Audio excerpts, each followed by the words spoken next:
Boa noite a todos. Vamos hoje dar continuidade à nossa aula da Lei de Introdução às Normas do Direito Brasileiro, a LINDB. Então, hoje nós temos a aula 2 da LINDB. E aí nós vamos discutir os artigos, tá certo? Em alguns eu fiz alguns comentários, outros eu vou deixar para falar durante a própria aula, porque até são matérias que nós já estudamos e vai servir quase que como uma recordação, tá certo? Então, vamos dar início aí pelo artigo 3º, já que anteriormente nós vimos o artigo 1º e o artigo 2º, né? O artigo 3º diz que ninguém se escusa da lei, de cumprir a lei, alegando que não a conhece. Já falamos isso também durante a aula, né, que a lei ela se aplica erga omnes, desculpem, que a lei se aplica erga omnes, e então ninguém pode falar que não cumpriu a lei ou que não entende, né, os requisitos da lei. Quando você comete um ato ilícito, independente de você saber ou não a lei, você vai responder por esse ato ilícito. Existe muita discussão sobre esse artigo, não sobre a validade, lógico, né, mas sobre a efetividade em decorrência da pluralidade de regiões e de culturas que a gente tem no Brasil e também em face do grande analfabetismo, né, que existe no Brasil, porque afinal de contas, se os próprios juristas têm dificuldade, né, em entender algumas leis, quem dirá um analfabeto, né?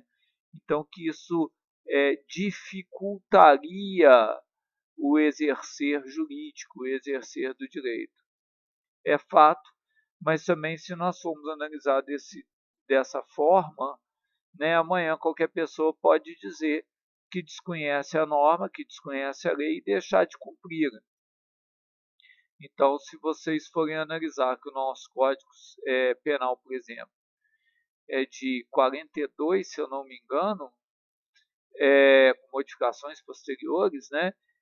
Então, quem nasceu depois pode falar que não conhece a lei, porque quando a lei foi publicada ainda não estava viva, etc. Então, isso traria também uma insegurança jurídica.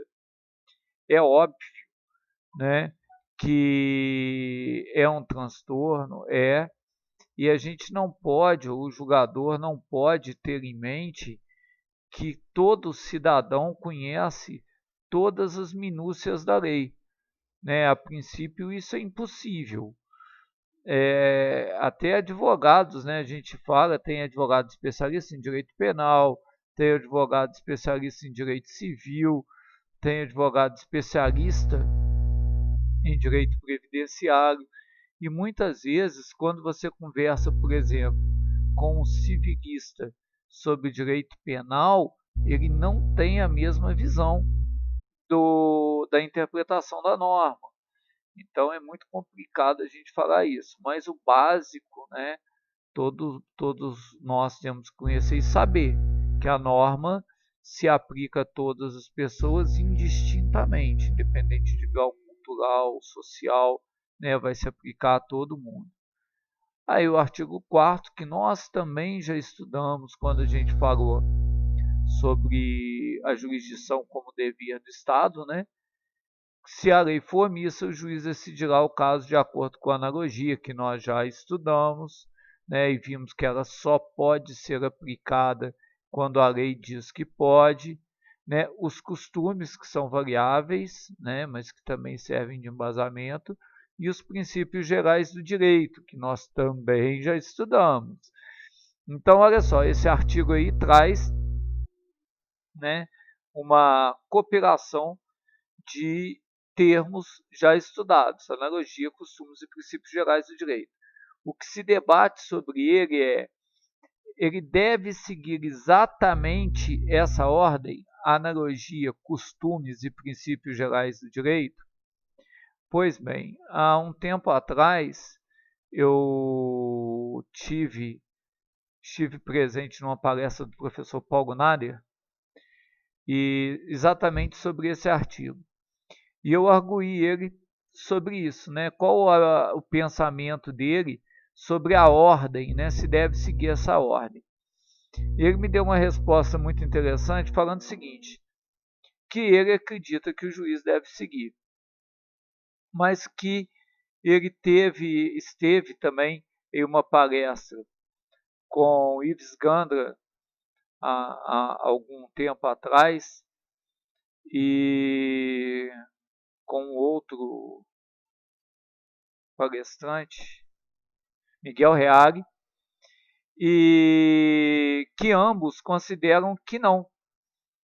E eu gostei muito do entendimento do Miguel Reale, né? Apesar de, lógico, que eu não conheci, mas que ele diz o seguinte, olha, se o costume for contrário ao princípio geral do direito, se for um costume contra a legem, ainda assim o juiz deverá seguir o costume, né?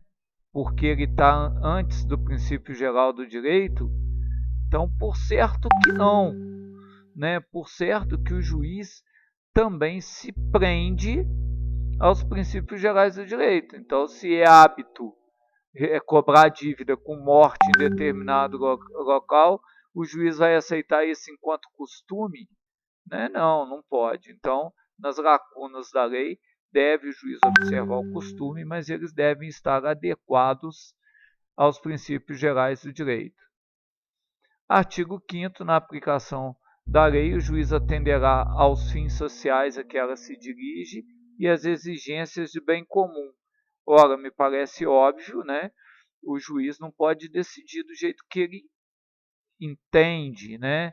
O juiz ele está adstrito, até porque ele deve fundamentar a sua decisão, então ele está adstrito também às normas. Lembrando que a norma só tem existência porque vivemos numa sociedade, então ele deve observar a função social da norma, né? Me parece bem claro. Então, ao decidir, o juiz deve procurar o bem comum, muitas vezes não decidindo apenas a lide ali, mas dentro da decisão da lide, ele, além de apaziguar, né, os contendores, ele deve também se preocupar com o bem social, né? Então, as consequências sociais de uma sentença. Isso é muito importante. Finalmente, o artigo 6º, que traz outra matéria que a gente já estudou, que é sobre a validade da lei, né? Ele praticamente repete as decisões, o que determina o artigo 5º da Constituição Federal, né? Quanto à não retroação da lei para prejudicar o ato jurídico perfeito, né? Ela não retroage, ela tem vigor no momento que ela entra, né? Ela tem vigência a partir do momento que ela entra em vigor, mas ela não retroage respeito ao ato jurídico perfeito, o direito adquirido é a coisa julgada. E o parágrafo 1º, 2º e 3º trazem exatamente o conceito do que é ato jurídico perfeito, do que é direito adquirido e do que é coisa julgada. Né? É interessante a gente falar esses artigos, mas todos eles nós já estudamos, tá certo? Na próxima aula, eu parei aqui o estudo desses artigos para não ficar muito cansativo, mas na próxima aula nós vamos continuar falando sobre a Lei de Introdução às Normas do Direito Brasileiro, a nossa LINDB. Boa noite para vocês.